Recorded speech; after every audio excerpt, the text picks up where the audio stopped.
ಒಂದು ದಿನ ಇದ್ದಕ್ಕಿದ್ದ ಹಾಗೆ ಬೆಟ್ಟ ಕುಸಿದು ಸಮುದ್ರಕ್ಕೆ ಬಿದ್ದು ಸಮುದ್ರದ ನೀರೆಲ್ಲ ಪಕ್ಕದಲ್ಲೇ ಇದ್ದಂತಹ ಒಂದು ಚಿಕ್ಕ ಟೌನ್ ನ ಮುಳುಗ್ಸಕ್ಕೆ ಅಂತ ಬರ್ತಾ ಇರುತ್ತೆ. ಆದ್ರೆ ಆ ಟೌನ್ ಅಲ್ಲಿ ಇರೋ ಜನರಿಗೆ ಕೇವಲ 10 ನಿಮಿಷ ಇರುತ್ತೆ ಆ ಜಾಗದಿಂದ ಓಡೋಗೋಕೆ. ಇದೇ ಒಂದು ಸಿಚುವೇಶನ್ ಅಲ್ಲಿ ನಮ್ಮ ಹೀರೋನ ಫ್ಯಾಮಿಲಿಯನ್ನು ಕೂಡ ಸಿಗಾಕೊಂಡ್ಬಿಡುತ್ತೆ. ಈ ಒಂದು ಸಿಚುವೇಶನ್ ಇಂದ ನಮ್ಮ ಹೀರೋ ತನ್ನ ಫ್ಯಾಮಿಲಿನ ಹೇಗೆಲ್ಲ ಕಾಪಾಡ್ಕೋತಾನೆ ಅಂತ ಇವತ್ತು ನಾವು ಈ ಮೂವಿ ನೋಡೋಣ. ಅಂದಾಗೆ ಈ ಮೂವಿ ಹೆಸರು ದಿ ವೇವ್ ಅಂತ. ಮತ್ತೆ ಹಾಗೆ ರೀಸೆಂಟ್ ಆಗಿ ನಾನು ರೆಡ್ ರೈಡಿಂಗ್ ಹುಡ್ ಅಂತ ಒಂದು ಮೂವಿನ ಎಕ್ಸ್ಪ್ಲೇನ್ ಮಾಡಿದ್ದೀನಿ. ನೀವು ಇನ್ನೂ ಯಾರಾದ್ರೂ ಮೂವಿ ನೋಡಿಲ್ಲ ಅಂದ್ರೆ ಎಂಡ್ ಸ್ಕ್ರೀನ್ ಬರುತ್ತೆ, ಹೋಗಿ ನೋಡಿ. ಇನ್ನು ಯಾರು ನಮ್ಮ ಚಾನಲ್ ಸಬ್ಸ್ಕ್ರೈಬ್ ಮಾಡ್ಕೊಂಡಿಲ್ಲ ಅಂದ್ರೆ ಪ್ಲೀಸ್ ಸಬ್ಸ್ಕ್ರೈಬ್ ಮಾಡ್ಕೊಳ್ಳಿ. ಹಾಗೆ ವಿಡಿಯೋಗೊಂದು ಲೈಕ್ ಮಾಡಿ. ಸರಿ, ಕತೆ ಒಳಗಡೆ ಹೋಗೋಣ ಬನ್ನಿ. ಮೂವಿಯ ಓಪನಿಂಗ್ ಸೀನ್ ನಲ್ಲಿ ನಾರ್ವೆಲಿ ನಡೆದಿರುವಂತ ನಿಜ ಘಟನೆಗಳ ಬಗ್ಗೆ ನಮ್ಗೆ ಹೇಳ್ತಾರೆ. ಆಕ್ಚುಲಿ ನಾರ್ವೆ ಬಂದ್ಬಿಟ್ಟು ಒಂದು ಟೂರಿಸ್ಟ್ ಪ್ಲೇಸ್ ಆಗಿರುತ್ತೆ. ಆದ್ರೆ ಈ ನಾರ್ವೆಲಿ ಏನ್ ತೊಂದ್ರೆ ಅಂದ್ರೆ ಈ ನಾರ್ವೆಲಿ ತುಂಬಾನೇ ಲ್ಯಾಂಡ್ ಸ್ಲೈಡ್ ಗಳಾಗ್ತಾ ಇರುತ್ತೆ, ಅಂದ್ರೆ ಬೆಟ್ಟಗಳು ಕುಸಿತಾ ಇರುತ್ತೆ. ಈ ನಾರ್ವೆ ಫುಲ್ ಬೆಟ್ಟ ಗುಡ್ಡಗಳಿಂದನೇ ಕೂಡಿರುತ್ತೆ, ಹಾಗಾಗಿ ತುಂಬಾನೇ ಲ್ಯಾಂಡ್ ಸ್ಲೈಡ್ ಆಗ್ತಾ ಇರುತ್ತೆ. ಎಷ್ಟೋ ಸಲ ಬೆಟ್ಟಗಳು ಕುಸಿದು ನಾರ್ವೆಗೆ ಟೂರಿಸ್ಟ್ ಗಿಂತ ಬಂದಿರೋ ವ್ಯಕ್ತಿಗಳೆಲ್ಲ ಸತ್ತು ಹೋಗ್ಬಿಟ್ಟಿರ್ತಾರೆ. ಅದ್ರ ಬಗ್ಗೆ ನಮ್ಗೆ ತೋರಿಸ್ತಾ ಇರ್ತಾರೆ. ಮತ್ತೆ ನಮ್ಗೆ ಇನ್ನೊಂದು ವಿಷಯನೂ ಕೂಡ ಗೊತ್ತಾಗುತ್ತೆ. ಆಕೆರ್ನೆಸ್ಟ್ ಅನ್ನೋ ಒಂದು ಮೌಂಟೇನ್ ಕೂಡ ಮಧ್ಯದಲ್ಲೇ ಬ್ರೇಕ್ ಆಗಿ ಅದ್ರ ಒಳಗಡೆ ನೀರ್ ತುಂಬ್ಕೊಂಡ್ಬಿಟ್ಟಿರುತ್ತೆ. ಹೀಗಾಗಿ ಅದು ಯಾವ ಕ್ಷಣದಲ್ಲಿ ಬೀಳುತ್ತೆ ಅನ್ನೋದು ಹೇಳಕ್ ಆಗಿರೋದಿಲ್ಲ.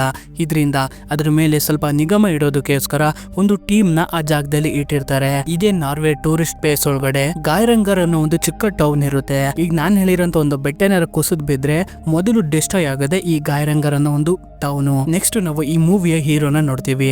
ಇವನ ಹೆಸರು ಕ್ರಿಸ್ಟಿನ್ ಅಂತ. ಕ್ರಿಸ್ಟಿನ್ ಒಬ್ಬ ಜಿಯೋಲಾಜಿಸ್ಟ್ ಆಗಿರ್ತಾನೆ. ನಾನು ಇವಾಗ ತಾನೇ ಹೇಳೋದ್ನೆಲ್ಲ ಒಂದು ಬೆಟ್ಟದ ಮೇಲೆ ನಿಗಮ ಇಡೋದಕ್ಕೆ ಒಂದು ಟೀಮ್ ನೆಟ್ಟಿದ್ದಾರೆ ಅಂತ. ಆ ಟೀಮ್ ನಲ್ಲಿ ನಮ್ಮ ಕ್ರಿಸ್ಟಿನ್ ಕೂಡ ಒಬ್ಬ. ಬಟ್ ಆದ್ರೆ ಕ್ರಿಸ್ಟಿನ್ಗೆ ಬೇರೆ ಕಡೆ ಕೆಲಸ ಸಿಕ್ಕಿರುತ್ತೆ. ಹೀಗಾಗಿ ಈ ಕೆಲಸನ ಬಿಟ್ಬಿಟ್ಟು ಬೇರೆ ಒಂದು ಟೌನ್ಗೆ ಶಿಫ್ಟ್ ಆಗೋದಕ್ಕೆ ರೆಡಿ ಆಗಿರ್ತಾನೆ. ಅದೇ ರೀತಿ ಇವನ ಫ್ಯಾಮಿಲಿನೂ ಕೂಡ ನಾವು ನೋಡ್ತೀವಿ. ಕ್ರಿಸ್ಟಿನ್ ನ ವೈಫ್ ಹೆಸರು ಬಂದ್ಬಿಟ್ಟು ಇಡನ್. ಇವಳೊಂದು ಹೋಟೆಲ್ ಅಲ್ಲಿ ರಿಸೆಪ್ಷನಿಸ್ಟ್ ಆಗಿ ಕೆಲಸ ಮಾಡ್ತಾ ಇರ್ತಾಳೆ. ಹಾಗೆ ಇವ್ರನ್ನ ಒಂದು ದೊಡ್ಡ ಮಗ ಸಾಂಡ್ರೆ ಅಂತ, ಹಾಗೆ ಇವ್ರನ್ನ ಚಿಕ್ಕ ಮಗಳು ಜೂಲಿಯಾ ಅಂತ. ಕ್ರಿಸ್ಟಿನ್ ತನ್ನ ಮನೆಗೆ ಬಂದ್ಬಿಟ್ಟು ತನಗೆ ಸಿಕ್ಕಿರುವಂತಹ ಕೆಲಸದ ಬಗ್ಗೆ ತುಂಬಾನೇ ಖುಷಿ ಆಗ್ತಾ ತನ್ನ ಫ್ಯಾಮಿಲಿ ಜೊತೆಗೆ ಊಟನ ಮಾಡ್ಕೊಂಡು ಖುಷಿಯಿಂದನೇ ಮಾತಾಡಿಸ್ತಾ ಇರ್ತಾನೆ. ಇದಾದ್ಮೇಲೆ ನಮ್ಮ ಹೀರೋ ಅರ್ಲಿ ವಾರ್ನಿಂಗ್ ಅನ್ನು ತನ್ನ ಟೀಮ್ ಸೆಂಟರ್ ಹತ್ರ ಬರ್ತಾನೆ. ಯಾಕೆಂದ್ರೆ ಇಲ್ಲಿರುವಂತ ಕೆಲವು ಇವನ್ಗೆ ಇಂಪಾರ್ಟೆಂಟ್ ಆಗಿರೋ ವಸ್ತುಗಳಿರುತ್ತೆ, ಅದನ್ನ ತಗೊಂಡು ಹೋಗಿ ಅಂತ ಬಂದಿರ್ತಾನೆ. ಇವ್ರ ಟೀಮ್ ಅಲ್ಲಿ ಟೋಟಲ್ ಆಗಿ 5 ಜನ ಇರ್ತಾರೆ. ಈ ಟೀಮ್ ನ ಲೀಡರ್ ಹೆಸರು ಬಂದ್ಬಿಟ್ಟು ಆರ್ವಿಡ್ ಅಂತ. ಹಾಗೆ ಇಲ್ಲಿನ ಸೆಕೆಂಡ್ ಇನ್ಚಾರ್ಜ್ ಬಂದ್ಬಿಟ್ಟು ಮಾರ್ಗ್ರೆಟ್ ಅಂತ. ಹಾಗೆ ಇವರಿಬ್ರಿಗೂ ಕೂಡ ಹೆಲ್ಪರ್ ಆಗಿ ಇರೋರು ಜೇಕಬ್, ಹಾಗೆ ಜಾರ್ಜ್, ಹಾಗೆ ನಮ್ಮ ಹೀರೋ ಕ್ರಿಸ್ಟಿನ್. ನಮ್ಮ ಹೀರೋದು ಕೊನೆ ದಿನ ಆಗಿರುತ್ತಲ್ಲ ಇವತ್ತು, ಹೀಗಾಗಿ ಅವನ್ಗೆ ಒಂದು ಕೇಕ್ ಕಟ್ ಮಾಡಿಸ್ತಾ ಹೊಸ ಜೀವನ ಸ್ಟಾರ್ಟ್ ಮಾಡೋಕೆ ಹೋಗ್ತಾ ಇದೆಯಾ, ನಿನ್ಗೆ ಆಲ್ ದ ಬೆಸ್ಟ್ ಆಗ್ಲಿ ಅಂದ್ಬಿಟ್ಟು ತುಂಬಾನೇ ಖುಷಿಯಾಗಿ ಅವನ ಜೊತೆ ಮಾತಾಡಿಸ್ತಾರೆ. ಹೀಗೆ ಒಂದು ಮೂಮೆಂಟ್ ನ ಎಂಜಾಯ್ ಮಾಡ್ತಾರೆ ಎಲ್ಲರೂ ಕೂಡ. ಇವರೆಲ್ಲ ಏನ್ ಕೆಲಸ ಮಾಡ್ತಾರೆ ಅಂತ ನಿಮಗೆ ಗೊತ್ತು. ಇವಾಗ ತಾನೇ ಹೇಳಿದ್ನಲ್ಲ, ಆರ್ಕೆನೆಸ್ಟ್ ಅನ್ನೋ ಒಂದು ಬೆಟ್ಟ ಮಧ್ಯದಲ್ಲೇ ಸೀಲ್ ಬಿಟ್ಬಿಟ್ಟು ಅದ್ರ ಒಳಗಡೆ ತುಂಬಾ ನೀರಿದೆ ಅಂತ. ಆ ಬೆಟ್ಟ ಏನಾದ್ರೂ ಬೀಳೋ ಪರಿಸ್ಥಿತಿಗೆ ಬಂದಾಗ ಜನಗಳನ್ನ ಅಲರ್ಟ್ ಮಾಡೋದೇ ಇವ್ರುಗಳು. ಕ್ರಿಸ್ಟಿನ್ ತನಗೆ ಬೇಕಾಗಿರುವಂತ ವಸ್ತುಗಳನ್ನ ತಗೋತಿರ್ಬೇಕಾದ್ರೆ ಇವರ ಸಿಸ್ಟಮ್ ಅಲ್ಲಿ ಒಂದು ಎರರ್ ಬರುತ್ತೆ. ಅದೇನಪ್ಪಾ ಅಂದ್ರೆ ಇವರು ಬೆಟ್ಟಗಳ ಒಳಗಡೆ ಏನಾದ್ರೂ ಮೂವ್ಮೆಂಟ್ ಆದ್ರೆ ಅದು ನಮ್ಗೆ ಗೊತ್ತಾಗ್ಲಿ ಅಂತ ಕೆಲವು ಸೆನ್ಸರ್ ಗಳನ್ನ ಹಾಕಿರ್ತಾರೆ. ಆ ಒಂದು ಸೆನ್ಸರ್ ಅಲ್ಲಿ 2 ಸೆನ್ಸರ್ ವರ್ಕ್ ಆಗ್ತಾ ಇರೋದಿಲ್ಲ. ಹೀಗಾಗಿ ಕ್ರಿಸ್ಟಿನ್ ಕೂಡ ಬಂದು ಏನಾಯ್ತು ಅಂತ ಕೇಳಿದಾಗ ಈ ರೀತಿ 2 ಸೆನ್ಸರ್ ಗಳು ವರ್ಕ್ ಆಗ್ತಾ ಇಲ್ಲ, ಬಟ್ ಆದ್ರೆ ಬೆಟ್ಟದ ಮೇಲೆ ಏನು ಕೂಡ ಮೂವ್ಮೆಂಟ್ ಆಗಿಲ್ಲ. ಜಾರ್ಜ್ ಹೇಳ್ತಾನೆ ಅಂಡರ್ ಗ್ರೌಂಡ್ ವಾಟರ್ ಶ್ರಿಂಕ್ ಆಗಿರ್ಬೇಕು, ಅದಕ್ಕೋಸ್ಕರ ಈ ಸೆನ್ಸರ್ ತೋರಿಸ್ತೈತೆ, ಬಟ್ ಆದ್ರೆ ಏನು ಪ್ರಾಬ್ಲಮ್ ಆಗಿಲ್ಲ ಅಂತ. ಆದ್ರೆ ನಮ್ ಹೀರೋಗೆ ಇದು ಯಾಕೋ ಸರಿ ಅನ್ಸೋದಿಲ್ಲ. ಕರೆಕ್ಟ್ ಆಗಿ ನೋಡು ಒಂದ್ಸರಿ ಅಂತ ಹೇಳಿದಾಗ ಆರ್ವಿಡ್ ಕೂಡ ಹೇಳ್ತಾನೆ ಆ ರೀತಿ ಏನು ಆಗೋದಿಲ್ಲ, ಎಲ್ಲಾನು ಕೂಡ ಕರೆಕ್ಟ್ ಆಗಿದೆ, ನೀನ್ ಟೆನ್ಷನ್ ಮಾಡ್ಕೊಂಬೇಡ, ನೀನ್ ಪ್ಯಾಕಿಂಗ್ ನ ಮಾಡ್ಕೊಂಡು ಹೋಗು ಅಂತ ಹೇಳ್ತಾನೆ. ಹೀಗಾಗಿ ನಮ್ಮ ಹೀರೋನು ಕೂಡ ಅವನಿಗೆ ಬೇಕಾಗಿರೋಂಥ ವಸ್ತುಗಳನ್ನ ತಗೊಂಡು ತನ್ನ ಮನೆಗೆ ಬರ್ತಾನೆ. ತನ್ನ ಮನೆಗೂ ಬಂದ್ರು ಕೂಡ ಈ 2 ಸೆನ್ಸರ್ಗಳು ಏನ್ ಕಟ್ ಆಯ್ತು ಅನ್ನೋ ಒಂದು ಟೆನ್ಷನ್ ಅವನಿಗಿರುತ್ತೆ. ಈ ವಿಷಯದ ಬಗ್ಗೆ ತನ್ನ ಹೆಂಡತಿ ಹತ್ರ ಕೂಡ ಮಾತಾಡ್ತಾನೆ. ಅದಕ್ಕೆ ಅವ್ರನ್ನ ವೈಫ್ ಇಡನ್ ಕೂಡ ಇವಾಗ ಕೆಲಸದಿಂದೆಲ್ಲ ಬಿಟ್ಬಿಡೋದ್ರ ಬಗ್ಗೆ ಯಾಕೆ ಚಿಂತೆ ಮಾಡ್ತೀಯಾ, ಪ್ಯಾಕಿಂಗ್ ಮಾಡೋದಕ್ಕೆ ನಮಗೂ ಕೂಡ ಸಹಾಯ ಮಾಡು ಬಾ ಅನ್ಬಿಟ್ಟು ಕರೀತಾರೆ. ಹೀಗಾಗಿ ಇವನು ಕೂಡ ಸುಮ್ಮನೆ ಆಗ್ಬಿಡ್ತಾನೆ. ಇದಾದ್ಮೇಲೆ ಇವರು ತಮ್ಮ ವಸ್ತುಗಳನ್ನೆಲ್ಲ ಒಂದು ಟ್ರಕ್ ಅಲ್ಲಿ ಹಾಕ್ಬಿಟ್ಟು ಕಳ್ಸೋಕೆ ರೆಡಿ ಆಗಿರ್ತಾರೆ. ಅವಾಗ ಇವ್ರಿಗೆ ಗುಡ್ಲ ಕೇಳಿ ಬಾಯ್ ಹೇಳೋಣ ಅನ್ಬಿಟ್ಟು ಇವ್ರನ್ನ ಒಂದು ನೇಬರ್ ಆದ ಥಾಮಸ್ ಹಾಗೆ ಟ್ಯಾರಿಸ್ ಕೂಡ ಬಂದ್ಬಿಟ್ಟು ಇವ್ರಿಗೆ ಗುಡ್ಲಕ್ ನ ಹೇಳ್ಬಿಟ್ಟು ಕಳಿಸ್ತಾರೆ. ಪ್ರೆಸೆಂಟ್ ಗೆ ಬೇರೆ ಟೌನ್ ಗೆ ಹೋಗ್ತಾ ಇರೋದು ನಮ್ಮ ಹೀರೋ ಕ್ರಿಸ್ಟಿನ್ ಹಾಗೆ ಅವನಿಬ್ರು ಮಕ್ಕಳು. ಇವನ್ನ ಎಂಟಿ ಬರ್ತಾ ಇರೋದಿಲ್ಲ, ಯಾಕೆಂದ್ರೆ ಹೋಟೆಲ್ ಅಲ್ಲಿ ಸ್ವಲ್ಪ ಕೆಲಸ ಇರುತ್ತೆ. ಹಾಗಾಗಿ ಅದನ್ನೆಲ್ಲ ಮುಗಿಸ್ಕೊಂಡು ಅದಾದ್ಮೇಲೆ ಹೋಗ್ತೀನಿ ಅಂತ ಇವ್ರ ಹತ್ರ ಮಾತಾಡ್ತಾ ಇರ್ತಾಳೆ. ನೆಕ್ಸ್ಟ್ ಸೀನ್ ಅಲ್ಲಿ ನೋಡ್ತೀವಿ ನಮ್ಮ ಹೀರೋ ಅವನ ಇಬ್ರು ಮಕ್ಕಳನ್ನ ಕೂಡ ಕರ್ಕೊಂಡು ಹೋಗ್ತಾ ಇರ್ತಾನೆ. ಆದ್ರೆ ಇವ್ನ ವೈಫು ಬರೋದಿಲ್ಲ, ಯಾಕೆಂತ ನಿಮಗೆ ಗೊತ್ತು, ಅವಳಿಗೆ ಸ್ವಲ್ಪ ಕೆಲಸ ಇರುತ್ತೆ. ಹಾಗಾಗಿ ಅವಳು ಹೋಟೆಲ್ ಅಲ್ಲಿ ತನ್ನ ಕೆಲಸ ಮಾಡೋಕೆ ಅಂತ ಹೋಗ್ತಾಳೆ. ನಮ್ಮ ಹೀರೋನು ಕೂಡ ಶಿಪ್ ಏರಿಯಾಗೆ ಬಂದ್ಬಿಟ್ಟು ಬಂದ್ಬಿಟ್ಟು ತನ್ನ ಶಿಪ್ಗೋಸ್ಕರ ಕಾಯ್ತಾ ಇರ್ತಾನೆ. ಕಾಯ್ತಾ ಕೂತಿರ್ಬೇಕಾದ್ರೆ ಇವನ ಮಗ ಒಂದು ಗೇಮ್ ನ ಆಡ್ತಾ ಇರ್ತಾನೆ. ಆ ಗೇಮ್ ಅಲ್ಲಿ ಒಂದು ಸಿಚುವೇಶನ್ ಅನ್ನು ನೋಡ್ತಾನೆ. ಹೀಗಾಗಿ ಇವನ್ ತಲೆಗೆ ಮತ್ತೆ ಏನೋ ಒಂದು ಯೋಚನೆ ಬಂದ್ಬಿಟ್ಟು ಮತ್ತೆ ಇವನು ತನ್ನ ಕಾರ್ನ ತನ್ನ ಆಫೀಸ್ ಕಡೆಗೆ ತಿರುಗಿಸ್ತಾನೆ. ತನ್ನ ಅರ್ಲಿ ವಾರ್ನಿಂಗ್ ಸೆಂಟರ್ ಹತ್ರ ಬಂದ್ಬಿಟ್ಟು ಇವರಿಬ್ರು ಮಗಳನ್ನ ಕಾರ್ ಒಳಗಡೆ ಹಿರಿ ನಾನು ಆದಷ್ಟು ಬೇಗ ಬರ್ತೀನಿ ಅನ್ಬಿಟ್ಟು ಒಳಗಡೆ ಬಂದ್ಬಿಟ್ಟು ಇವ್ರಿಗೆ ಒಂದು ಡೆಮೋ ತೋರಿಸ್ತಾನೆ. ಆ ಒಂದು ಸೆನ್ಸರ್ಸ್ ಗಳು ಎಂತಕ್ಕೆ ಬ್ರೇಕ್ ಆಗಿರ್ಬೋದು ಅನ್ನೋದು ಇವನ್ಗೆ ಇವಾಗ ಒಂದು ಚಿಕ್ಕ ಐಡಿಯಾ ಸಿಕ್ಕಿರುತ್ತೆ. ಅದ್ಯಾಕಪ್ಪ ಅಂದ್ರೆ ಆ ಒಂದು ಬೆಟ್ಟದ ಒಳಗಡೆ ಇರುವಂತ ಅಂಡರ್ ಗ್ರೌಂಡ್ ನೀರು ಸ್ಟ್ರಿಂಕ್ ಆದಾಗ ಬೆಟ್ಟ ಮತ್ತೆ ಒಂದು ಚೂರು ಕ್ರಾಕ್ ಆಗಿ ಆ ನೀರೆಲ್ಲ ಬೇರೆ ಸೈಡ್ ಗೆ ಹೋಗ್ತಾ ಇರುತ್ತೆ. ಹೀಗೆ ಬೇರೆ ಸೈಡ್ ಗೆ ಹೋಗ್ತಿರ್ಬೇಕಾದ್ರೆ ಆ ಬೆಟ್ಟ ಮತ್ತೆ ಕ್ರಾಕ್ ಆಗೋಕೆ ಶುರುವಾಗುತ್ತೆ. ಹೀಗೆ ಕ್ರಾಕ್ ಆಗ್ತಿರ್ಬೇಕಾದ್ರೆ ಮೇಲ್ಗಡೆಯಿಂದ ಪ್ರೆಷರ್ ಬಿದ್ದಾಗ ಬೆಟ್ಟ ಎರಡು ತುಂಡಾಗುವಂತ ಒಂದು ಸಾಧ್ಯತೆ ಇರುತ್ತೆ. ಸೊ ಹೀಗಾಗಿ ನಾವು ಇವಾಗ್ಲೇ ಆ ಜಾಗಕ್ಕೆ ಹೋಗಿ ನೋಡ್ಬೇಕು ಅಂದಾಗ ಅದಕ್ಕೆ ಆರ್ವಿಡ್ ಕೂಡ ಜೇಕಬ್ ನ ಇವನ್ ಜೊತೆಗೆ ಹಾಕಿ ಕಳಿಸ್ತಾನೆ. ಹೋಗಿ ಸರಿ ನೋಡ್ಕೊಂಡ್ ಬನ್ನಿ ಅನ್ಬಿಟ್ಟು. ಹೀಗಾಗಿ ಕ್ರಿಸ್ಟಿನ್ ಹಾಗೆ ಜೇಕಬ್ ಆ ಒಂದು ಬ್ರೇಕ್ ಆಗಿರುವಂತ ಬೆಟ್ಟಗಳ ಮಧ್ಯೆ ಬರ್ತಾರೆ. ಬಂದಾಗ ಇಲ್ಲಿ ಎಷ್ಟೊಂದು ಸೆನ್ಸರ್ಸ್ ಗಳಿರುತ್ತಲ್ಲ ಅದರಲ್ಲಿ 4-5 ಏಂತಕ್ಕೆ ವರ್ಕ್ ಆಗ್ತಾ ಇಲ್ಲ ಅನ್ನೋದು ಚೆಕ್ ಮಾಡೋದಕ್ಕೆ ಅಂತ ಬರ್ತಾರೆ. ಬಂದಾಗ ಗೊತ್ತಾಗುತ್ತೆ ಇವ್ರುಗಳ ಸೆನ್ಸರ್ ಗಳ ವೈರೇ ಕಟ್ಟ ಹೋಗ್ಬಿಟ್ಟಿದೆ ಅಂತ. ಅಂದ್ರೆ ನಮ್ ಹೀರೋ ಅನ್ಕೊಂಡಿದ್ದು ನಿಜ ಆಯ್ತು. ಒಳಗಡೆ ಇರೋಂತ ಅಂಡರ್ ಗ್ರೌಂಡ್ ವಾಟರ್ ಸ್ಟ್ರಿಂಕ್ ಆಗಿದೆ. ಅಲ್ಲಿಂದ ಬಂದ್ಬಿಟ್ಟು ಆರ್ವಿಡ್ ಹತ್ರ ಹೇಳ್ತಾನೆ, ನಾನು ಹೇಳಿರೋ ರೀತಿನೇ ಅಂಡರ್ ಗ್ರೌಂಡ್ ವಾಟರ್ ಸ್ಟ್ರಿಂಕ್ ಆಗಿದೆ. ನನಗೆ ಅನ್ನಿಸ್ತೈತೆ ಆ ಬೆಟ್ಟ ಇನ್ನೇನು ಕುಸಿಯುತ್ತೆ ಅಂತ. ಸೊ ಅದೇನಾದ್ರೂ ಕೂಸಿದ್ರೆ 80 ಮೀಟರ್ ಅಷ್ಟು ವೇವ್ ಫಾರ್ಮ್ ಆಗುತ್ತೆ. ಹೀಗಾಗಿ ನಾವು ಜನರಿಗೆ ಅಲರ್ಟ್ ಮಾಡಬೇಕು ಅಂತ. ಆದ್ರೆ ಅರ್ವಿಡ್ ಇದಕ್ಕೆ ಒಪ್ಕೊಳ್ಳೋದಿಲ್ಲ. ನಾವೇನಾದ್ರೂ ಎಮರ್ಜೆನ್ಸಿ ಬಟನ್ ಒತ್ತಿದ್ರೆ ಸಿಚುವೇಶನ್ ಔಟ್ ಆಫ್ ಕಂಟ್ರೋಲ್ ಆಗಿ ಹೋಗ್ಬಿಡುತ್ತೆ. ಜನರೆಲ್ಲ ಪ್ಯಾನಿಕ್ ಆಗಿ ಹೋಗ್ಬಿಡ್ತಾರೆ. ಅದಲ್ದಲೆ ಗಾಯರಂಗರ್ಗೆ ಟೂರಿಸ್ಟ್ ಟೈಮು ಇದೇ ಪೀಕ್ ಅಲ್ಲಿ ಇರುತ್ತೆ. ಸೊ ಹಾಗಾಗಿ ಇವನು ಇದಕ್ಕೆ ಒಪ್ಕೊಳ್ಳೋದಿಲ್ಲ. ನಮ್ ಹೀರೋನು ಕೂಡ ಇಷ್ಟೋ ಸಲ ಟ್ರೈ ಮಾಡಿಸ್ತಾನೆ ಅರ್ಥ ಮಾಡೋದಕ್ಕೆ. ಬಟ್ ಆದ್ರೆ ನಮ್ ಹೀರೋ ಮಾತನ್ನ ಯಾರು ಕೂಡ ನಂಬ್ತಾ ಇರೋದಿಲ್ಲ. ಹೀಗಾಗಿ ನಿಮ್ ಇಷ್ಟ ಏನಾರು ಮಾಡ್ಕೊಳ್ಳಿ ಅನ್ಬಿಟ್ಟು ಅಲ್ಲಿಂದ ಬಂದ್ಬಿಡ್ತಾನೆ. ಅಲ್ಲಿಂದ ಆಚೆ ಬಂದು ತನ್ನ ಕಾರಲ್ಲಿ ನೋಡ್ತಾರೆ, ತನ್ನ ಇಬ್ರು ಮಕ್ಕಳು ಕೂಡ ಇರೋದಿಲ್ಲ. ಅಲ್ಲಿದ್ದಂತ ಒಂದು ಲೆಟರ್ ನ ನೋಡಿದಾಗ ಗೊತ್ತಾಗುತ್ತೆ ಇವನು ಹೋಗಿ ತುಂಬಾ ಹೊತ್ತಾಗಿರೋದ್ರಿಂದ ಜೂಲಿಯಾ ಹಾಗೆ ಸೋಂಡ್ರೆ ತನ್ನ ತಾಯಿ ಹೋಟೆಲ್ಗೆ ಹೋಗ್ಬಿಟ್ಟಿರ್ತಾರೆ. ಹೀಗಾಗಿ ಕ್ರಿಸ್ಟಿನ್ ಕೂಡ ತನ್ನ ವೈಫ್ ಕೆಲಸ ಮಾಡ್ತಿದ್ದಂತ ಒಂದು ಹೋಟೆಲ್ಗೆ ಬರ್ತಾನೆ. ಬಂದಾಗ ಇಡನ್ ಕೂಡ ಬೈತಾಳೆ, ಏನ್ ಮಾಡ್ತಿದ್ದೆ ನೀನು, ಇವ್ರುಗಳನ್ನ ಕರ್ಕೊಂಡು ಸ್ಟಾವಿಂಜರ್ ಗೆ ಹೋಗುಂದಿದ್ದೆ ತಾನೆ, ಇನ್ನು ಎಂತಕ್ಕೆ ಇಲ್ಲೇ ಇದೆಯಾ ಅಂತ. ಹಾಗಾಗಿ ಇವನು ಕೂಡ ನನಗೆ ವರ್ಕ್ ಇತ್ತು ಅದರಿಂದ ಬ್ಯುಸಿ ಆಗೋದೆ ಅನ್ಬಿಟ್ಟು ಅದ್ರ ಬಗ್ಗೆ ಮಾತಾಡ್ತಾ ಇರ್ತಾನೆ. ಇದಕ್ಕೋಸ್ಕರ ಅವಳು ಕೂಡ ಇವತ್ತು ಹೋಗೋ ಪ್ಲಾನ್ ಎಲ್ಲಾನು ಕೂಡ ಹಾಳಾಗೋಯ್ತು. ಶಿಪ್ ಕೂಡ ಹೊರಟೋಗ್ಬಿಟ್ಟಿದೆ. ಸೊ ನೀನ್ ನಾಳೆನೆ ಹೋಗ್ಬೇಕು. ಹಾಗಾಗಿ ನೀವೆಲ್ಲರೂ ಕೂಡ ಇವತ್ತು ಇದೇ ಹೋಟೆಲ್ ಅಲ್ಲಿ ಸ್ಟೇ ಆಗಿ ನಾಳೆ ಬೆಳಗ್ಗೆ ಆಗ್ತಿದ್ದಂಗೆ ಇಲ್ಲಿಂದ ಹೊರಟೋಗ್ಬಿಡ್ಬೇಕು ಅಂತ. ಅದಕ್ಕೆ ಅವನು ಕೂಡ ಒಪ್ಕೋತಾನೆ. ಆದ್ರೆ ಇವಳ ಚಿಕ್ಕ ಮಗಳಾದ ಜೂಲಿಯಾಗೆ ತನ್ನ ಹಳೆ ಮನೆಯಲ್ಲಿ ಹೋಗಿ ಇರ್ಬೇಕು ಅನ್ನೋ ಒಂದು ಆಸೆ ಇರುತ್ತೆ. ಹೀಗಾಗಿ ಕ್ರಿಸ್ಟಿನು ಸರಿ ಹಾಗಿದ್ರೆ ಬಾ ನಾವು ಇಬ್ಬರು ಹೋಗ್ಬಿಟ್ಟು ಹಳೆ ಮನೆಯಲ್ಲಿರೋಣ, ನಿನ್ನ ಅಣ್ಣ ಮತ್ತೆ ತಾಯಿ ಇದೇ ಹೋಟೆಲ್ ಅಲ್ಲಿ ಇರ್ತಾರೆ ಅನ್ಬಿಟ್ಟು ತನ್ನ ಮಗಳನ್ನ ಕರ್ಕೊಂಡು ತನ್ನ ಹಳೆಯ ಮನೆಗೆ ಬರ್ತಾನೆ. ಬಂದ್ಬಿಟ್ಟು ಅಲ್ಲೇ ಇದ್ದಂತ ಯಾವ್ದೋ ಒಂದು ಬೆಡ್ ನ ತಗೊಂಡ್ ಬಂದ್ಬಿಟ್ಟು ತನ್ನ ಮಗಳನ್ನ ಹಳೆ ಮನೆಯಲ್ಲಿ ಮನ್ಗಿಸ್ತಾನೆ. ಇಲ್ಲಿ ನಮ್ಗೆ ಕ್ರಿಸ್ಟಿನ ಮಗ ಸಾಂಡ್ರೆನ ತೋರಿಸ್ತಾರೆ. ಇವನು ಹೋಟೆಲ್ ರೂಮ್ ಅಲ್ಲಿ ಇರ್ತಾನಲ್ಲ, ಹೀಗಾಗಿ ಹೋಟೆಲ್ ರೂಮ್ ಅಲ್ಲಿ ಇರಕ್ಕೆ ಬೇಜಾರಾಗ್ಬಿಟ್ಟು ತನ್ನ ಒಂದು ಸ್ಕೇಟಿಂಗ್ ಬೋರ್ಡ್ ನ ತಗೊಂಡು ಆ ಒಂದು ಹೋಟೆಲ್ ನ ಬೇಸ್ಮೆಂಟ್ ಗೆ ಬಂದ್ಬಿಟ್ಟು ಅವನ ಒಂದು ಇಯರ್ಫೋನ್ ಹಾಕೊಂಡು ಫುಲ್ ಮ್ಯೂಸಿಕ್ ಅಲ್ಲಿ ಆ ಒಂದು ಅಂಡರ್ ಗ್ರೌಂಡ್ ಅಲ್ಲಿ ಸ್ಕೇಟಿಂಗ್ ಮಾಡೋಕೆ ಶುರು ಮಾಡ್ತಾನೆ. ಮತ್ತೆ ಈ ಕಡೆ ಜೇಕಬ್ ಹಾಗೆ ಮೂವಿ ನೋಡ್ತಾ ಇರ್ಬೇಕಾದ್ರೆ ಅವನ ಕಂಪ್ಯೂಟರ್ಸ್ ಗಳಲ್ಲಿ ಆ ಎಲ್ಲಾ ಸೆನ್ಸರ್ ಗಳು ತುಂಬಾನೇ ವಿಚಿತ್ರವಾಗಿರೋ ರೀಡಿಂಗ್ ಗಳನ್ನ ತೋರಿಸ್ತಾ ಇರ್ತವೆ. ಸೊ ಹಾಗಾಗಿ ಈ ವಿಷಯನ ಮಾರ್ಗೆಟ್ ಗೆ ಹೇಳಿದಾಗ ಮಾರ್ಗೆಟ್ ಕೂಡ ಈ ವಿಷಯನ ಆರ್ವಿಡ್ ಗೆ ಹೇಳ್ತಾಳೆ. ಹೀಗಾಗಿ ಆರ್ವಿಡ್ ಕೂಡ ಜೇಕಬ್ ಜೊತೆಗೆ ಆ ಒಂದು ಬ್ರೇಕ್ ಆಗಿರುವಂತಹ ಬೆಟ್ಟಗಳ ಮಧ್ಯೆ ಚೆಕ್ ಮಾಡೋದಕ್ಕೆ ಅನ್ಬಿಟ್ಟು ಬರ್ತಾರೆ. ಈ ಕಡೆ ನಮ್ ಹೀರೋಗೆ ಸಮಾಧಾನ ಅನ್ನೋದೇ ಇರೋದಿಲ್ವಲ್ಲ, ಹೀಗಾಗಿ ಮಾರ್ಗ್ರೆಟ್ ಗೆ ಫೋನ್ ಹಾಕ್ತಾಳೆ. ಫೋನ್ ಹಾಕ್ಬಿಟ್ಟು ಏನ್ ನಡೀತೈತೆ ಅಂತೆಲ್ಲ ಕೇಳಿದಾಗ ಅವಳು ಕೂಡ ಈ ರೀತಿ ಎಲ್ಲಾ ಸೆನ್ಸರ್ಸ್ ಗಳು ತುಂಬಾನೇ ವಿಚಿತ್ರವಾಗಿರೋ ರೀಡಿಂಗ್ ನ ತೋರಿಸ್ತೈತೆ ಅಂದಾಗ ಸರಿ ಹುಷಾರಾಗಿ ನೋಡ್ಕೊಳ್ಳಿ ಅನ್ಬಿಟ್ಟು ಅವನು ಹಳೆ ಫೈಲ್ಸ್ ನೆಲ್ಲ ತೆಗಿಯಕ್ಕೆ ಶುರು ಮಾಡ್ತಾನೆ. ಅಂದ್ರೆ ಇದೇ ರೀತಿ ಇನ್ಸಿಡೆಂಟ್ ಆದಾಗ ರೀಡಿಂಗ್ ಗಳು ಎಷ್ಟು ಮೈನಸ್ ನಂಬರ್ ಗೆ ಹೋದಾಗ ಬೆಟ್ಟ ಕುಸಿಯುತ್ತೆ ಅನ್ನೋದು ತಿಳ್ಕೊಳ್ಳೋದಕ್ಕೆ. ಇಲ್ಲಿ ಜೇಕಬ್ ಹಾಗೆ ಆರ್ವಿಡ್ ಇಬ್ರು ಕೂಡ ಸೆನ್ಸರ್ ಗಳನ್ನೆಲ್ಲ ಚೆಕ್ ಮಾಡ್ತಾ ಇರ್ತಾರಲ್ಲ, ನೋಡಿದ್ರೆ ತುಂಬಾನೇ ಮೈನಸ್ ಆಗ್ಬಿಟ್ಟಿರುತ್ತೆ ನಂಬರ್ ಗಳು. ಅಂದ್ರೆ ಇವ್ರ ಆ ಕಡೆ ಈ ಕಡೆ ಇರುವಂತಹ ಬಂಡೆಗಳಿಗೆ ಮಧ್ಯದಲ್ಲಿ ಒಂದು ತುಂಬಾನೇ ಸ್ಟ್ರಾಂಗ್ ಆಗಿರುವಂತ ಕಬ್ನ ಮೂಲಕ ಯೂಸ್ ಮಾಡಿ ಅಟ್ಯಾಚ್ ಮಾಡಿರ್ತಾರೆ. ಈ ಬೆಟ್ಟನಾದ್ರೂ ಉಳ್ಳೋಗಂತ ಪರಿಸ್ಥಿತಿ ಬಂದಾಗ ಇದೆಲ್ಲ ಮೈನಸ್ ರೀಡಿಂಗ್ ಅಲ್ಲಿ ತೋರಿಸುತ್ತೆ. ಅಂದ್ರೆ ತನ್ನ ಕೆಪಾಸಿಟಿನ ಕಳ್ಕೊತಿರುವಂತ ಒಂದು ನಂಬರು. ಹೀಗಾಗಿ ಜೇಕಬ್ ಏನ್ ಮಾಡ್ತಾನೆ ಅಂದ್ರೆ ನಂಬರ್ 7 ಸೆನ್ಸರ್ ನ ಚೆಕ್ ಮಾಡೋದಕ್ಕೆ ಅಂತ ಹೋಗ್ಬೇಕಾದ್ರೆ ತನ್ನ ಒಂದು ಸೇಫ್ಟಿ ಲಾಕ್ ನ ಬಿಚ್ಬಿಟ್ಟು ಆ ಕಡೆಗೆ ಹೋಗ್ತಾನೆ. ಇಲ್ಲಿ ಇವ್ರ ಕಂಪ್ಯೂಟರ್ ಅಲ್ಲಿ ಅಬ್ಸರ್ವ್ ಮಾಡ್ತಿದ್ರಲ್ಲ, ಆಗ ಎಲ್ಲಾ ಒಂದು ಸೆನ್ಸರ್ ಗಳು ಕೂಡ ಡೇಂಜರ್ ಅಂತಾನೆ ತೋರಿಸುತ್ತೆ. ಹೀಗಾಗಿ ಎಲ್ಲರಿಗೂ ಕೂಡ ಗಾಬರಿ ಆಗ್ತಿರುತ್ತೆ ನೆಕ್ಸ್ಟ್ ಏನಾಗುತ್ತೆ ಅನ್ನೋದು. ಮತ್ತೆ ಜೇಕಬ್ ನಂಬರ್ 7 ಸೆನ್ಸರ್ ನ ಚೆಕ್ ಮಾಡ್ತಿರ್ಬೇಕಾದ್ರೆ ಆ ಬೆಟ್ಟ ಅಳ್ಳಾಡಕ್ಕೆ ಶುರುವಾಗುತ್ತೆ. ಹೀಗಾಗಿ ಒಂದು ಕಲ್ಲು ಬಂದ್ಬಿಟ್ಟು ಜೇಕಬ್ ನ ಕಾಲ ಮೇಲೆ ಬಿದ್ದಿರೋದ್ರಿಂದ ಅವ್ನ ಕಾಲು ಲಾಕ್ ಆಗೋಗ್ಬಿಡುತ್ತೆ. ಅಲ್ಲಿಂದ ಬರೋಕ್ ಆಗ್ತಾ ಇರೋದಿಲ್ಲ. ಹೀಗಾಗಿ ಅವನ್ಗೆ ಸಹಾಯ ಮಾಡ್ಬೇಕು ಅನ್ಬಿಟ್ಟು ಅರ್ವಿಡ್ ಕೂಡ ಹೋಗ್ತಾ ಇರ್ತಾನೆ. ಇಲ್ಲಿ ನಮ್ ಹೀರೋ ಹಳೆ ಫೈಲ್ಸ್ ನಲ್ಲಿ ಚೆಕ್ ಮಾಡಿದಾಗ ಗೊತ್ತಾಗುತ್ತೆ ಈ ರೀತಿ ಮೈನಸ್ ನಂಬರ್ ಗೆ ಹೋದಾಗ ಆ ಒಂದು ಬೆಟ್ಟ ಕುಸಿಯುತ್ತೆ ಅಂತ.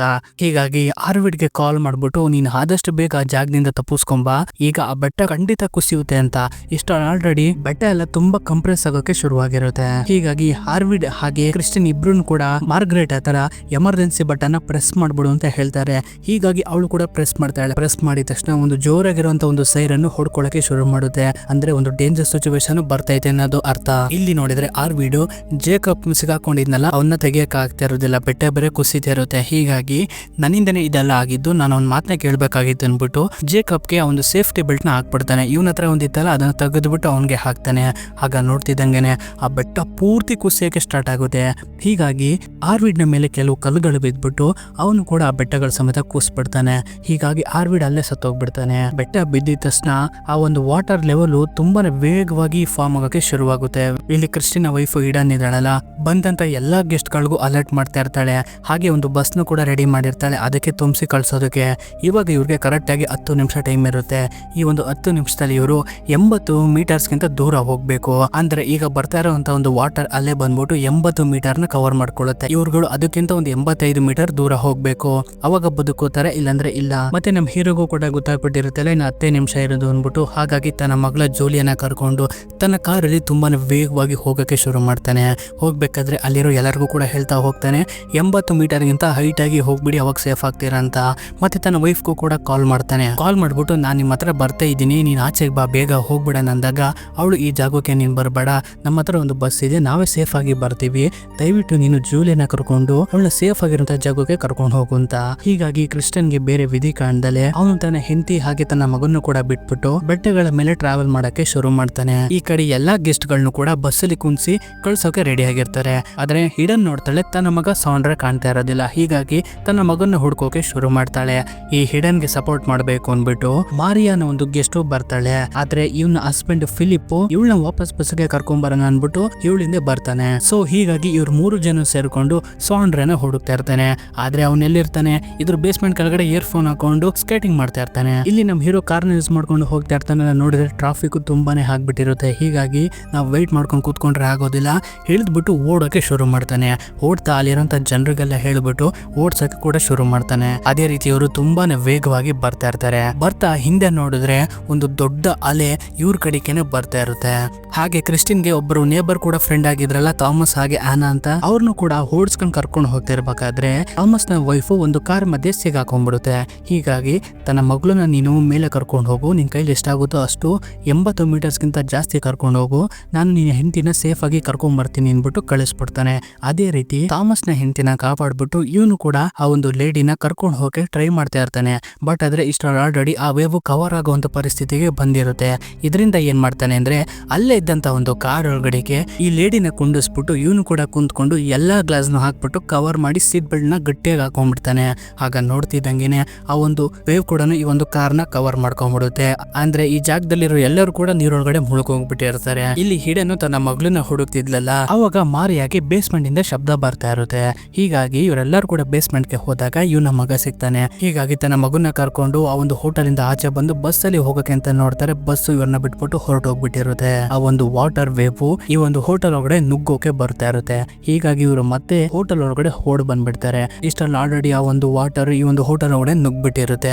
ಇವರು ಕೂಡ ಏನ್ ಮಾಡ್ತಾರೆ ಅಂದ್ರೆ ಅದೇ ಒಂದು ಬೇಸ್ಮೆಂಟ್ ಒಳಗಡೆ ಹೋಗ್ತಾರೆ. ಹೋಗ್ಬಿಟ್ಟು ಅಲ್ಲೇ ಒಂದು ಬಂಕರ್ ಇರುತ್ತೆ, ಅದ್ರೊಳಗಡೆ ಹೋಗಕ್ಕೆ ಅಂತ ಹೋಗ್ತಾ ಇರ್ತಾರೆ. ಆದ್ರೆ ನೀರು ತುಂಬಾ ವೇಗವಾಗಿ ಬಂದಿರೋದ್ರಿಂದ ಫಿಲಿಪ್ ನ ವೈಫ್ ಆದ ಮಾರಿಯಾನ ಆ ನೀರಲ್ಲಿ ಕೊಚ್ಕೊಂಡು ಹೊಂಟೋಗ್ಬಿಡ್ತಾಳೆ. ಆದ್ರೆ ಈಡನ್ ಒಂದು ಬಂಕರ್ ಡೋರ್ ನ ಇಟ್ಕೊಂಡು ಒಳಗಡೆ ಬಂದ್ಬಿಟ್ಟು ಇನ್ನ ಈ ಡೋರ್ ಕ್ಲೋಸ್ ಆಗಿಲ್ಲ ಅಂದ್ರೆ ಇಲ್ಲೂ ನೀರು ತುಂಬ್ಕೊಂಡ್ಬಿಡುತ್ತೆ, ನಾವು ಕೂಡ ಸತ್ತೋಗ್ಬಿಡ್ತೀವಿ ಅನ್ಬಿಟ್ಟು ಆ ಒಂದು ಬಂಕರ್ ಡೋರ್ ನ ಕ್ಲೋಸ್ ಮಾಡ್ಬಿಡ್ತಾರೆ. ತನ್ನ ಹೆಂಡತಿನ ಕಳ್ಕೊಂಡಿರೋದ್ರಿಂದ ಈ ಫಿಲಿಪ್ಗೆ ತುಂಬಾನೇ ಬೇಜಾರಾಗ್ತಾ ಇರುತ್ತೆ. ಹಾಗೆ ಇವನ ಮೆಂಟಲ್ ಹೆಲ್ತ್ ಕೂಡ ಸರಿ ಹೋಗ್ತಾ ಇರೋದಿಲ್ಲ. ಈ ಕಡೆ ನಮ್ ಹೀರೋಗೆ ಪ್ರಜ್ಞೆ ಬರುತ್ತೆ. ಪ್ರಜ್ಞೆ ಬಂದಾಗ ನೋಡಿದ್ರೆ ಆನಾ ಸತ್ತೋಗ್ಬಿಟ್ಟಿರ್ತಾಳೆ. ಹೀಗಾಗಿ ಆ ಜಾಗದಿಂದ ಆಚೆ ಬಂದು ನೋಡಿದ್ರೆ ಇಡೀ ಜಾಗ ಪೂರ್ತಿ ಡೆಸ್ಟ್ರಾಯ್ ಆಗಿ ಹೋಗ್ಬಿಟ್ಟಿರುತ್ತೆ.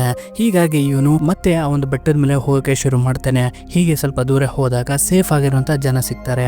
ಅದೇ ಜಾಗದಲ್ಲಿ ತನ್ನ ಮಗಳು ಜೂಲಿಯನ್ನು ಕೂಡ ನೋಡ್ತಾನೆ. ಸೇಫ್ ಆಗ್ಬಿಟ್ಟಿರ್ತಾಳೆ ಅವಳ ಮಗಳು ಕೂಡ. ಹೀಗಾಗಿ ತುಂಬಾ ಖುಷಿ ಪಡ್ತಾನೆ. ಮತ್ತೆ ಇದೇ ಜಾಗದಲ್ಲಿ ಕ್ರಿಸ್ಟಿನ್ಗೆ ಇನ್ನೊಂದು ವಿಷಯನೂ ಗೊತ್ತಾಗುತ್ತೆ. ಅದೇನಪ್ಪಾ ಅಂದ್ರೆ ಆ ಒಂದು ಟೂರಿಸ್ಟ್ ಬಸ್ ಇತ್ತಲ್ಲ, ಅದು ಸೇಫ್ ಆಗಿರೋ ಜಾಗಕ್ಕೆ ಹೋಗಿಲ್ಲ, ಅದು ಅಪಘಾತಕ್ಕೆ ಬಲಿಯಾಗೋಯ್ತು ಅಂತ. ಆದ್ರೆ ಕ್ರಿಸ್ಟಿನ್ಗೆ ಎಲ್ಲ ಒಂದ್ ಕಡೆ ನಂಬಿಕೆ ಇರುತ್ತೆ, ತನ್ನ ಹೆಂಡತಿ ಮಕ್ಕಳು ಇನ್ನೂ ಬದುಕೇ ಇರ್ತಾರೆ, ನಾನು ಹೋಗಿ ಅವ್ರನ್ನ ಹುಡುಕ್ಬೇಕು ಅನ್ನೋದು ಡಿಸೈಡ್ ಮಾಡ್ಕೋತಾನೆ. ಹಾಗಾಗಿ ತನ್ನ ಮಗಳ ಜೋಲಿ ಹತ್ರ ನಾನು ಅಮ್ಮ ಅಣ್ಣನ ಹುಡ್ಕೊಂಡ್ ಬರ್ತೀನಿ, ಅಲ್ಲಿವರೆಗೂ ನೀನು ಥಾಮಸ್ ಅಂಕಲ್ ಜೊತೆಗೆ ನೀನು ಇರ್ಬೇಕು ಅಂತ. ಹೀಗಾಗಿ ಜೂಲಿಯನ್ ಕೂಡ ಒಪ್ಕೊಂಡ್ಬಿಡ್ತಾಳೆ. ಇದರಿಂದ ಇವನು ಮತ್ತೆ ಕೆಳಗಡೆ ಬರೋಕೆ ಶುರು ಮಾಡ್ತಾನೆ. ಅಂದ್ರೆ ಇವ್ರ ಹೆಂಡತಿನ ಹೋಟೆಲ್ ಸೈಡ್ಗೆ. ಈ ಕಡೆ ಹಿಡನು ಆ ಒಂದು ಸಿಚುವೇಶನ್ ಎಲ್ಲ ಶಾಂತವಾದಾಗ ಆ ಒಂದು ಬಂಕರ್ ಇಂದ ಆಚೆ ಬರೋದಕ್ಕೆ ಅಂದ್ಬಿಟ್ಟು ಟ್ರೈ ಮಾಡ್ತಾಳೆ. ಡೋರ್ನ ಓಪನ್ ಮಾಡ್ತಾಳೆ. ಬಟ್ ಆದ್ರೆ ಡೋರ್ ಓಪನ್ ಆಗ್ತಾ ಇರೋದಿಲ್ಲ. ಯಾಕೆಂದ್ರೆ ಹೊರಗಡೆ ಸೈಡ್ ಇಂದ ಈ ಡೋರ್ಗೆ ದೊಡ್ಡ ದೊಡ್ಡ ಕಲ್ಲೆಲ್ಲ ಅಡ್ಡ ಬಿದ್ಬಿಟ್ಟಿರುತ್ತೆ. ಹೀಗಾಗಿ ಮತ್ತೆ ಹೊರಗಡೆ ತುಂಬಾ ನೀರು ತುಂಬಿಕೊಂಡಿರುತ್ತೆ. ಅದೆಲ್ಲ ಒಳಗಡೆ ಬರ್ತಾ ಇರುತ್ತೆ. ಹೀಗಾಗಿ ಆ ಡೋರ್ನ ಮತ್ತೆ ಕ್ಲೋಸ್ ಮಾಡೋಂತ ಪರಿಸ್ಥಿತಿ ಬರುತ್ತೆ. ಹೀಗಾಗಿ ಜಾಗದಿಂದ ಎಸ್ಕೇಪ್ ಆಗೋದಕ್ಕೆ ಬೇರೆ ಯಾವ್ದಾದ್ರು ಜಾಗ ಇದೆಯಾ ಅಂದ್ಬಿಟ್ಟು ಅಲ್ಲೇ ಇದ್ದಂತ AC ವೆಂಟಿಲೇಟರ್ ಇಂದ ನೋಡ್ತಾಳೆ. ಎಲ್ಲೂ ಕೂಡ ಜಾಗ ಸಿಗ್ತಾ ಇರೋದಿಲ್ಲ ಇವಳಿಗೆ. ಮತ್ತೆ ಆ ಡೋರ್ ಇಂದ ನೀರಿನ್ನು ಒಳಗಡೆಗೆ ತುಂಬತಾನೆ ಹೋಗ್ತಾ ಇರುತ್ತೆ. ಆಚೆಗಡೆ ಅಷ್ಟು ನೀರಿರುತ್ತೆ. ಇಲ್ಲಿ ಕ್ರಿಸ್ಟಿನ್ ತನ್ನ ವೈಫ್ ಹಾಗೆ ತನ್ನ ಮಗುನ ಹುಡ್ಕೊಂಡು ಬರ್ತಾ ಇರ್ತಾನಲ್ಲ. ಹೀಗೆ ಮುಂದೆ ಬರ್ತಿರಬೇಕಾದ್ರೆ ಅವನಿಗೆ ಡೆಸ್ಟ್ರಾಯ್ ಆಗಿರೋ ಜಾಗದಲ್ಲಿ ಅದೇ ಒಂದು ಬಸ್ಸು ಕಾಣುತ್ತೆ. ಹೀಗಾಗಿ ಆ ಒಂದು ಬಸ್ಸು ಒಳಗಡೆ ಹೋಗಿ ಹುಡುಕ್ದಾಗ ಆ ಜಾಗದಲ್ಲಿ ಎಲ್ಲ ಸತ್ತೋಗ್ಬಿಟ್ಟಿರ್ತಾರೆ.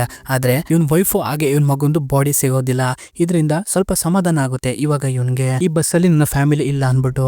ಹಾಗೆ ಮುಂದೆ ಬಂದಾಗ ಇವನ ವೈಫ್ ಕೆಲಸ ಮಾಡ್ತಿದ್ದಂತ ಹೋಟೆಲ್ ಸಿಗುತ್ತೆ. ಇದರಿಂದ ಅದ್ರೊಳಗಡೆ ಹೋಗಕ್ಕೆ ಶುರು ಮಾಡ್ತಾನೆ. ಈ ಕಡೆ ಹಿಡನ್ ನೋಡ್ತೀವಿ. ಆ ಜಾಗ ಎಲ್ಲ ನೀರಿಂದ ತುಂಬ್ಕೊಂಡ್ಬಿಟ್ಟಿರುತ್ತೆ. ಯಾಕೆಂದ್ರೆ ಆ ಒಂದು ಡೋರ್ ಒಳಗಡೆಯಿಂದ ನೀರು ಕಂಟಿನ್ಯೂಸ್ ಆಗಿ ಬರ್ತಾ ಇರುತ್ತೆ ಒಳಗಡೆಯಿಂದ. ಹೀಗಾಗಿ ಇವಳು ಕೂಡ ಆ ಡೋರ್ ನ ಓಪನ್ ಮಾಡೋಕೆ ಟ್ರೈ ಮಾಡ್ತಾಳೆ. ಬಟ್ ಆದ್ರೆ ಹೊರಗಡೆಯಿಂದ ಕಲ್ಲು ಬಿದ್ದಿರೋದ್ರಿಂದ ಆಗ್ತಾ ಇರೋದಿಲ್ಲ.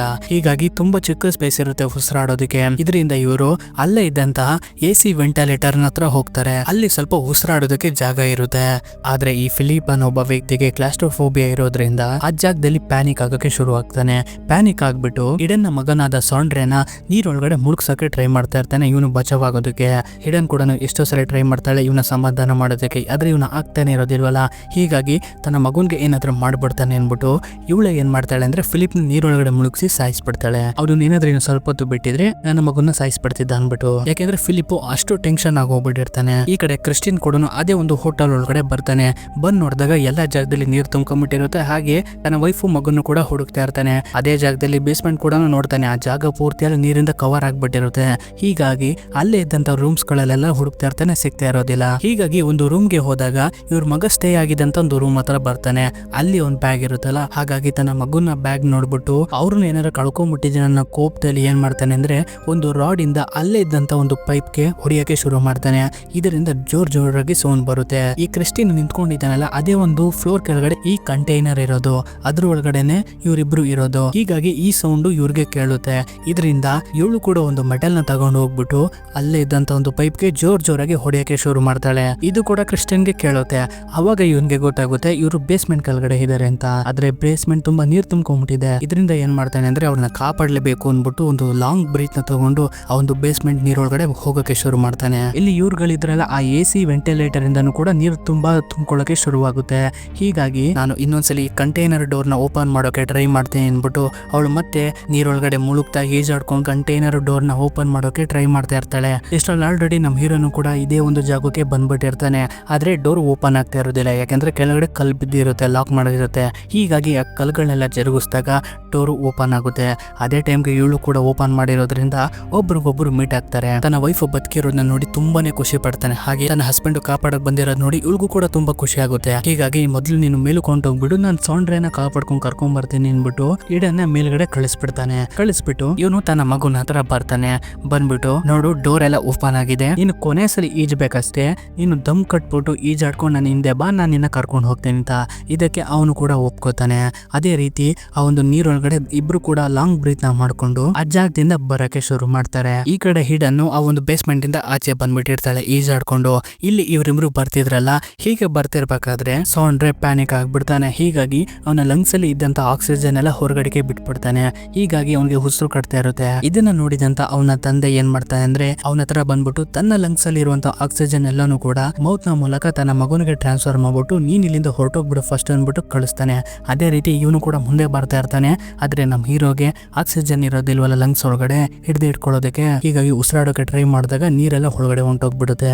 ಹೀಗಾಗಿ ಅವನಿಗೆ ಈಜಾಡಕ್ ಆಗ್ದಲೆ ಉಸಿರು ಕಟ್ಟಿ ಅಲ್ಲೇ ಸ್ಟಾಪ್ ಆಗ್ಬಿಡ್ತಾನೆ. ನೋಡಿದ್ರೆ ನಮ್ಮ ಹೀರೋಗೆ ಉಸಿರಾಡಕ್ ಆಗ್ದಲೆ ಅಲ್ಲೇ ಸತ್ತೋಗ್ಬಿಡ್ತಾನೆ. ಈ ಕಡೆ ಸಾಂಡ್ರೆ ಈಜಾಡ್ಕೊಂಡು ಮೇಲೆ ಬಂದ್ಬಿಡ್ತಾನೆ. ಮೇಲೆ ಬಂದಾಗ ನಿಮ್ ತಂದೆ ಇಲ್ಲಿ ಅಂತ ಕೇಳಿದಾಗ ಅವ್ರು ಹಿಂದೆನೆ ಉಳ್ಕೊಂಡ್ಬಿಟ್ಟಿದ್ದಾರೆ ಅಂದಾಗ ಹಿಡನ್ ಕೂಡ ಮತ್ತೆ ಈಜಾಡ್ಕೊಂಡು ಕ್ರಿಸ್ಟಿನ್ ಹತ್ರ ಬಂದ್ಬಿಟ್ಟು ಅವನ ಮೇಲ್ಗಡೆಗೆ ಎತ್ಕೊಂಡ್ ಬಂದ್ಬಿಟ್ಟು ಒಂದು ಜಾಗದಲ್ಲಿ ಹಿಕ್ಕಿ ಕ್ರಿಸ್ಟಿನ್ಗೆ CPR ಮಾಡ್ತಾಳೆ. ಎಷ್ಟೋ ಸಲ ಟ್ರೈ ಮಾಡ್ತಾಳೆ ಇವನ್ನ ಬದುಕಿಸೋದಕ್ಕೆ. ಆದ್ರೆ ಏನು ಕೂಡ ಯೂಸ್ ಆಗ್ತಾ ಇರೋದಿಲ್ಲ. CPR ಮಾಡಿ ಪ್ರಯತ್ನ ಎಲ್ಲ ಫೇಲ್ ಆಗ್ತಾ ಇರುತ್ತೆ. ಕೊನೆ ಟೈಮಲ್ಲಿ ಅವಳು ಕೂಡ ಅನ್ಕೊಂಡ್ಬಿಡ್ತಾಳೆ ಕ್ರಿಸ್ಟಿನ್ ಸತ್ತೋಗ್ಬಿಟ್ಟಿದ್ದಾನೆ ಅಂತ. ಆದ್ರೆ ಸಾಂಡ್ರೆಗೆ ತನ್ನ ತಂದೆನ ಕಳ್ಕೊಳ್ಳೋಕೆ ಇಷ್ಟ ಇರೋದಿಲ್ಲ. ಹೀಗಾಗಿ ಅವನು ಕೂಡ CPR ರಿಪೇರ್ ಮಾಡಕ್ಕೆ ಶುರು ಮಾಡ್ತಾನೆ. ತನ್ನ ಪವರ್ ನೆಲ್ಲ ಹಾಕ್ಬಿಟ್ಟು ತನ್ನ ತಂದೆ ಎದೆನ ಜೋರಾಗಿ ಅದ್ಮದಾಗ ಅವನ ಲಂಗ್ಸ್ ಅಲ್ಲಿ ಇದ್ದಂತ ನೀರೆಲ್ಲ ಆಚೆ ಬಂದ್ಬಿಡುತ್ತೆ. ಹೀಗಾಗಿ ಕ್ರಿಸ್ಟಿನ್ ಬದುಕೊಂಡ್ಬಿಡ್ತಾನೆ. ಮತ್ತೆ ತನ್ನ ಫ್ಯಾಮಿಲಿ ನೋಡಿ ತುಂಬಾ ಖುಷಿ ಪಡ್ತಾನೆ. ಹಾಗೆ ಇವ್ರು ಅವನು ನೋಡಿ ತುಂಬಾ ಖುಷಿ ಪಡ್ತಾರೆ. ಈ ಕಡೆ ಜೂಲಿಯಾ ಕಾಯ್ತಾ ಇರ್ತಾಳೆ ತನ್ನ ಪೇರೆಂಟ್ಸ್ ಯಾವಾಗ ಬರ್ತಾರೆ ಅಂತ. ಹೀಗೆ ವೇಟ್ ಮಾಡ್ಕೊಂಡು ದಾರಿನೇ ನೋಡ್ತಿರ್ಬೇಕಾದ್ರೆ ನೋಡ್ತಿದ್ದಂಗೆನೆ ತನ್ನ ತಂದೆ ತಾಯಿ ಅಣ್ಣ 3 ಜನ ಕೂಡ ಬರ್ತಾ ಇರ್ತಾರೆ. ಹೀಗಾಗಿ ಈ ಹುಡುಗಿ ಕೂಡ ತನ್ನ ಫ್ಯಾಮಿಲಿನ ನೋಡಿ ತುಂಬಾನೇ ಖುಷಿ ಆಗ್ಬಿಡುತ್ತೆ. ಮತ್ತೆ ಈಡನ್ಗೆ ತನ್ನ ಮಗಳನ್ನ ನೋಡಿ ಸಿಕ್ಕಾಪಟ್ಟೆ ಖುಷಿ ಆಗುತ್ತೆ. ಹೀಗಾಗಿ ಫ್ಯಾಮಿಲಿ ಮತ್ತೆ ಒಂದಾಗ್ತಾರೆ. ಇಲ್ಲಿಗೆ ಈ ಮೂವಿ ಮುಗಿಯುತ್ತೆ. ಸೊ ಹೇಗಿತ್ತು ಮೂವಿ? ಇಷ್ಟ ಆಯ್ತಾ? ಇಷ್ಟ ಆದ್ರೆ ಒಂದು ಲೈಕ್ ಮಾಡಿ, ಇಷ್ಟ ಆಗಿದ್ರೆ ಡಿಸ್ಲೈಕ್ ಮಾಡಿ, ಪರವಾಗಿಲ್ಲ. ಮುಂದಿನ ಸಲ ನಿಮ್ಗೆ ಇಷ್ಟ ಆಗುತ್ತಾರೆ ಇನ್ನೊಂದು ಮೂವಿ ತಗೊಂಡ್ಬರ್ತೀನಿ. ಅದಕ್ಕೋಸ್ಕರ ನೀವು ಮಾಡ್ಬೇಕಾಗಿರೋದಿಷ್ಟೇ, ನಮ್ಮ ಚಾನಲ್ನ ಸಬ್ಸ್ಕ್ರೈಬ್ ಮಾಡಿ ಇಟ್ಕೊಳ್ಳೋದೊಂದೇ. ಇದೇ ರೀತಿ ಇಂಟ್ರೆಸ್ಟಿಂಗ್ ಆಗಿರೋ ಮೂವಿಗಳನ್ನ ನೋಡ್ಬೇಕನ್ಸಿದ್ರೆ ನಮ್ಮ ಚಾನಲ್ ಒಂದ್ಸಲಿ ವಿಸಿಟ್ ಮಾಡಿ ನೋಡಿ. ಸರಿ, ಮುಂದಿನ ವಿಡಿಯೋ ಜೊತೆ ನಿಮ್ಮನ್ನ ಎಂಟರ್ಟೈನ್ಮೆಂಟ್ ಮಾಡೋಕೆ ಮತ್ತೆ ಬರ್ತೀನಿ. ಅಲ್ಲಿವರೆಗೂ take care, love you all.